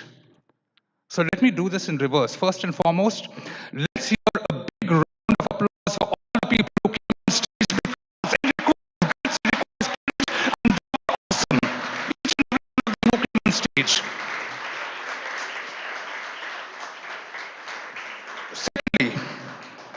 Secondly, what are entertainers without an audience? We have had an awesome audience. And I noticed every speaker at some point or the other tried to enlarge the audience. And the audience did respond in a great way. So let's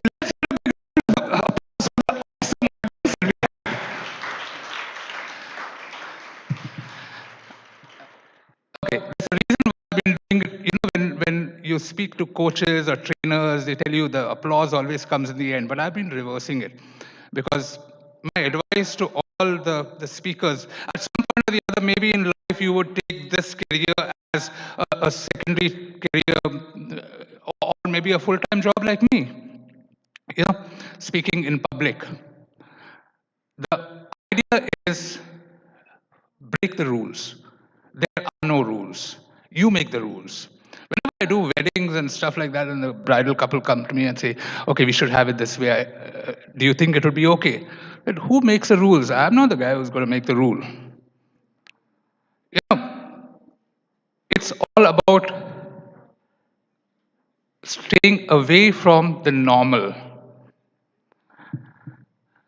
Can someone tell me what is the one aspect that guarantees a victory in any competition, whether it is sports or whether it's this competition that we have, I mean, this a speaking competition or whatever? Can someone tell me what is a guaranteed factor? If you have that, you win the competition. Okay, a lot of people multiple trainers will tell you self-confidence, winning attitude, mental state, toughness. Let me tell you this. The one factor that guarantees a victory is that your scorecard reads higher than your opponent's at the end of the competition. We are clear on that? If you have, say, it's out of 100, you have 90, she has 80, you're the winner. That is the only thing. So forget this mental toughness or self-confidence or whatever. It's a physical thing. Whoever tells you it is a mental thing, they are lying. It's purely physical. It's how much practice you do. So let us assume, let's take this case of these two people. The first guy says, man, I love running, I love jogging, I'm going to go wake up tomorrow morning and I'm going to start jogging. Okay? And the second guy, I'll tell you, the second guy is a guy like me. Say, I hate running, I hate jogging, I'm not going to do this, but I have to do it. Okay. First guy gets up in the morning. Hey, today is India versus Australia. He, uh, the jogging can. I'll do it tomorrow, man. I'm so fired up for this. But we'll watch the match first, and the jogging will be done tomorrow because I'm going to stay fit. The second guy wakes up and says, I hate this, but I'm going to do it because I need it. And he goes jogging. He comes back after an hour. Now, who has benefited more? The guy with the positive attitude or the guy with the, who was grumbling most of the time and said he hated jogging? Point is, it's a physical thing. Doesn't matter whether you're grumbling. You know, when I turned 48 years ago, I realized I had diabetes. Okay. And I used to be 100 kilos. And I had broken my wrist, so I couldn't exercise. And I couldn't ride. I couldn't perform anything. I couldn't even work. And by the way, I am a total feminist. I believe in the power of women. I'll tell you why. Because I couldn't work, and at that point of time, my wife said she will work. So for 6 months, I was stuck with a cast in my hand, and while she decided to be the breadwinner at home, and I was a feminist long before that, but by then I realized that she was way more powerful than me. Okay, and for 2 days, I felt sorry for myself. I said, what am I going to do? How am I going to, I've got diabetes and the doctor says I need insulin. This hand won't heal. So I decided to walk. I live in Asagaon. So Asagaon to Mapsa, Mapsa back. Okay, so kept walking up and down and up and down. After 2 months, the doc cuts the stitches and he says, you'll need a cast, but you'll healed faster than a normal person. And he said, Godfrey, I don't know what you're doing, but whatever you're doing, continue doing it. So I've been now it's instead of walking, it's running. I wake up every morning at 4:30 and I run for an hour. But I remember the first couple of days when I used to wake up, I used to grumble, I hate running, and this every time I run, I puke, and it's going to be like, God, I hate the cramps it gives me. But it's about persistence. So I could see, I noticed a couple of aspects when you all guys were speaking that you all had practiced. And that was so wonderful to see. And God, you all were good because it came out so natural. And that's what I said. It's a physical thing. If you practice, your dialogue delivery comes naturally. You feel it. What I do most of the time for any show or where I need to script. Normally, I speak without scripting. I did not know I was about to speak right now, so I just came up with this nonsense. So the point is that I look in front of a mirror because you've got to get the feel of an audience. Now, unless you gather your neighbors and all the bacha party outside, then only you'll get an audience. And how many of them would want to listen to you? You might have to pay them to listen to you to speak. I mean, while you're speaking. So the point is the easiest way, get a mirror and speak to yourself. Look in the mirror, look at yourself. You're happy with your dialogue? Great. If you aren't happy, keep practicing. keep practicing till it comes naturally. And anyway, I think by now the totaling should have been done. I'm so grateful to Brian for calling me here, and he's an awesome colleague, awesome dude, and I've always believed that I've got a daughter who's like just about 3 or 4 years younger than you all guys, and I hope she one day turns out to be as good as you all on stage. She's already kind of getting the hang of being on stage. But you all girls were so amazing. I feel truly blessed in the presence of each and every one of you. Everybody was amazing. And remember, it's not about winning or losing. I'd taken part in one competition when I was in college, and I never knew this would be my career, and I was miserable. So this is just a stepping stone. The idea is you had the courage to get on stage, and that makes you a hero. So finally, let's just end up for all the heroes who came out here. Heroes, heroines, whatever. I think it's now. There's no. So can we hear a huge round of applause for all the contestants, best orators? Y'all are the best.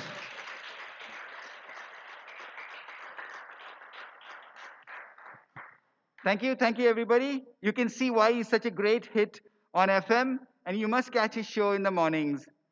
We are well through the closing, section, and we are almost winding up. But before that, here are the uh, results. But before that is, of course, the vote of thanks. There are so many people we have to be thankful for. So I invite the General Secretary to do the honors. Thank you.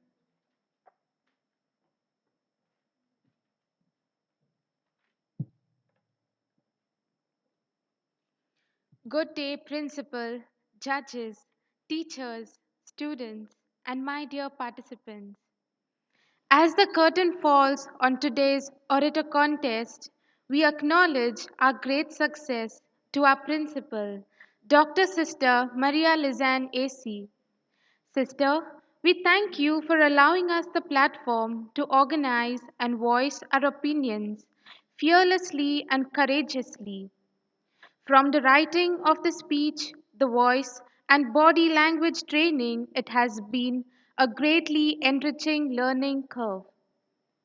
Our gratitude to our esteemed judges for today, Mrs. Elizabeth Wilson, Ms. Priya Almeida, and Mr. Godfrey Combs, for your valuable time, presence, and for judging today's event and making it possible for us to reward the creative efforts of the participants.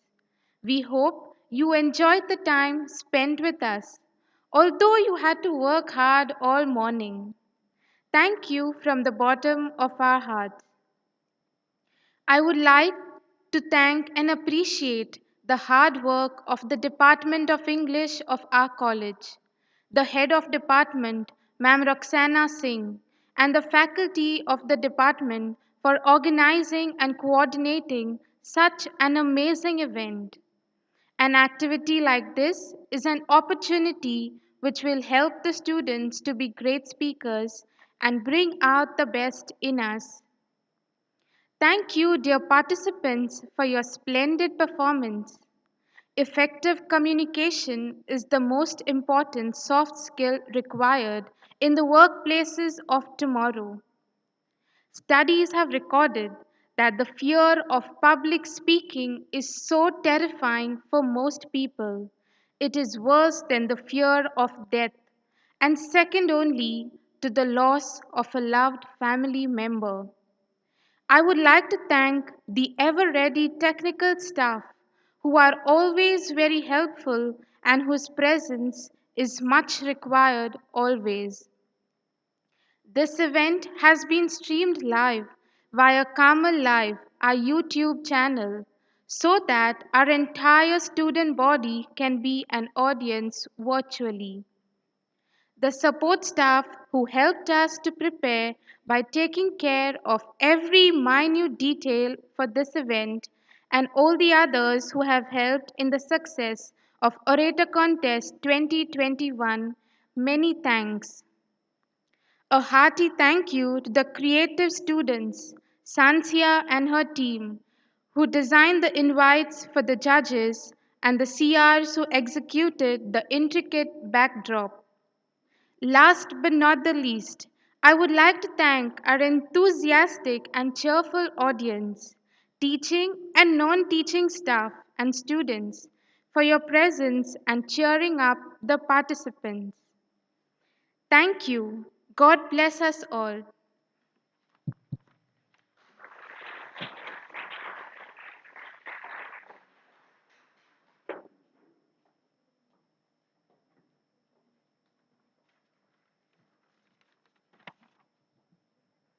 Thank you for that beautiful vote of thanks. We are at the final stage of this epochal Orator of Carmel. And it is my pleasure and privilege to announce the results. So, may I please Priya to come on stage to present the award for the second. Let's have a big clap now, students.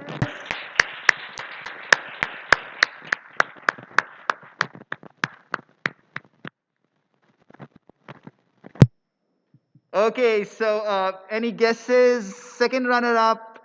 Who's it going to be for Orator of Carmel 2021?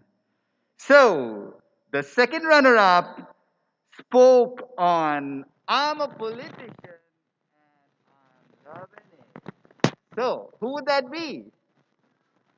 Absolutely Carmel for second runner up.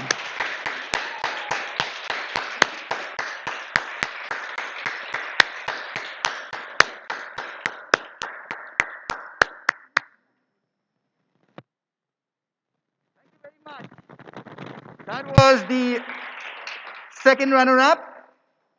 I now invite Judge. You can be here. You can stay here. Sorry, I should have told you. Stay. This is the final moment of Orator of Carmel organized by the Department of English. And allow me to introduce the first runner. And yes, it's getting hotter. First runner up has spoken on the good old days, not so good for. Absolutely. Kushi gets the second runner up.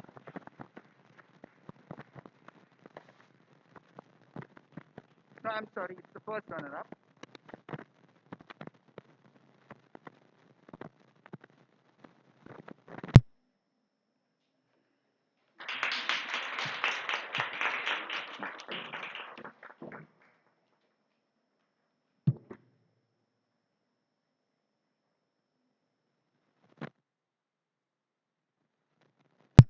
And now we are waiting for the moment which we've always been waiting for.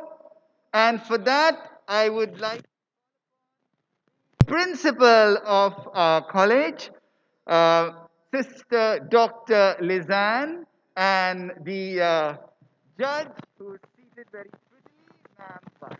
Thank you very much. We are going for the full house now, and we are honored to welcome Ma'am Roxana in the house.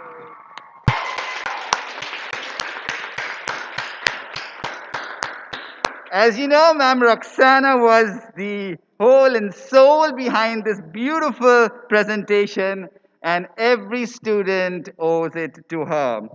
And in the final moment, she is here to witness the winner of Orator of Carmel 2021, who happened to speak on the new normal. So, the new normal is happening with Tabitha Fernandez, taking it all the way for the winner.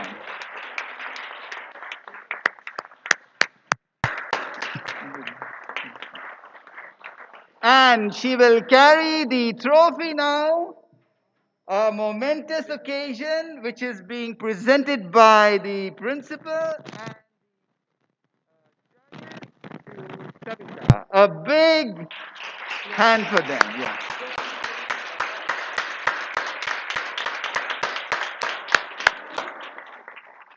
So now that the results have been announced, we have to actually draw the curtains down on this beautiful occasion. We thank you once again and we invite the pose with the winners. Thank you very much and have a wonderful day.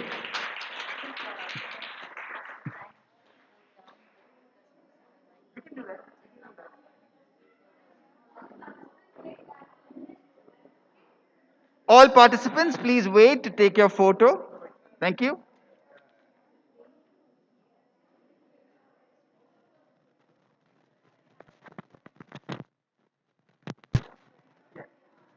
You must have seen him before.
All participants on stage, please.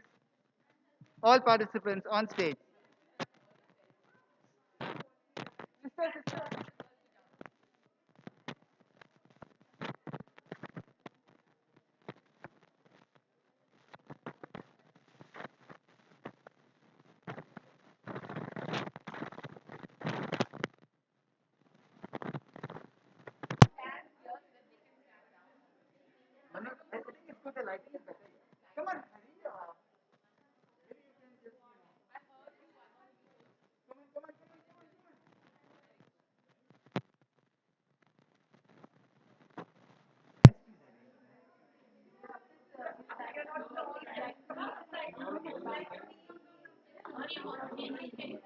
Yeah, maybe this is better.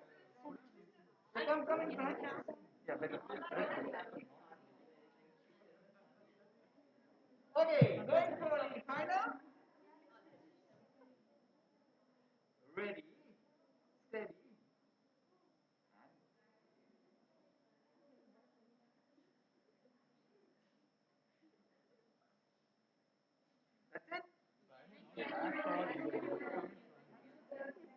Thank you so much, girls. You were wonderful. Thank you. All of you are